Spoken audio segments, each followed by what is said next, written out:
महाशिवरात्रि। लोग कहते हैं यह शिव जी की शादी की सालगिरह है, लेकिन सच कहूं यह आधी अधूरी बात है। ये रात सिर्फ जश्न की नहीं बल्कि उस खौफनाक अंधेरे की गवाह है जब पूरी दुनिया खत्म होने की कगार पर थी। एक ही रात में 3 ऐसी घटनाएं घटी जिन्होंने ब्रह्मांड का नक्शा बदल दिया। जरा सोचिए, एक तरफ शादी की शहनाइयां थीं तो दूसरी तरफ मौत का जहर, और तीसरी तरफ एक ऐसी आग थी जो ब्रह्मा और विष्णु का घमंड चकनाचूर कर रही थी। अगर आप यह वीडियो 16 फरवरी से पहले देख रहे हैं तो सावधान हो जाइए, क्योंकि आज हम शिवलिंग के प्रकट होने की वो कहानी सुनेंगे जिसे सुनकर आपके रोंगटे खड़े हो जाएंगे। कहानी पर आते हैं। एक बार ब्रह्मा जी और विष्णु जी में युद्ध छिड़ गया। दोनों लड़ रहे थे कि मैं महान हूँ। नहीं, मैं तुमसे ज्यादा महान हूँ।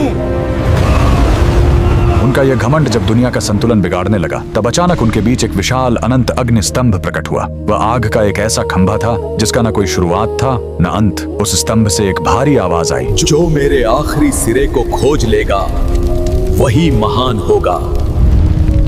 ब्रह्मा जी हंस बनकर ऊपर उड़े और विष्णु जी वराह बनकर नीचे गए। हजारों साल बीत गए, विष्णु जी को अंत नहीं मिला। उन्होंने अपनी हार मान ली, लेकिन ब्रह्मा जी ने वापस आकर झूठ बोला कि उन्हें अंत मिल गया है। उसी पल उस आग से काल भैरव प्रकट हुए और सजा के तौर पर उन्होंने ब्रह्मा जी का वो सिर काट दिया जिससे उन्होंने झूठ बोला था। उनका अहंकार टूट गया। चूंकि शिव जी आग के रूप में आए थे, वो बहुत गर्म थे। तब देवताओं ने उन्हें शांत करने के लिए उन पर जल और दूध चढ़ाया। यही वो पहला दिन था जब शिवलिंग पर रुद्राभिषेक की शुरुआत हुई। लेकिन कहानी यहीं खत्म नहीं होती। एक बार जब देवता श्रीहीन यानी कमजोर हो गए थे तो अपनी शक्ति वापस पाने के लिए समुद्र मंथन हुआ। सबको उम्मीद थी अमृत की, लेकिन निकला क्या? हलाहल विष। पूरी दुनिया जलने लगी। तब फिर वही भोलेनाथ आगे आए। संसार को बचाने के लिए उन्होंने उस उबलते हुए जहर को पी लिया और अपने कंठ में रोक लिया। जहर की गर्मी से शिव जी का शरीर तपने लगा। उस जलन को शांत करने के लिए सभी देवताओं ने उन पर पूरी रात गंगा जल, दूध और बेलपत्र चढ़ाया। उन्हें नींद न आ जाए इसलिए पूरी रात देवताओं ने गीत गाए और जागरण किया।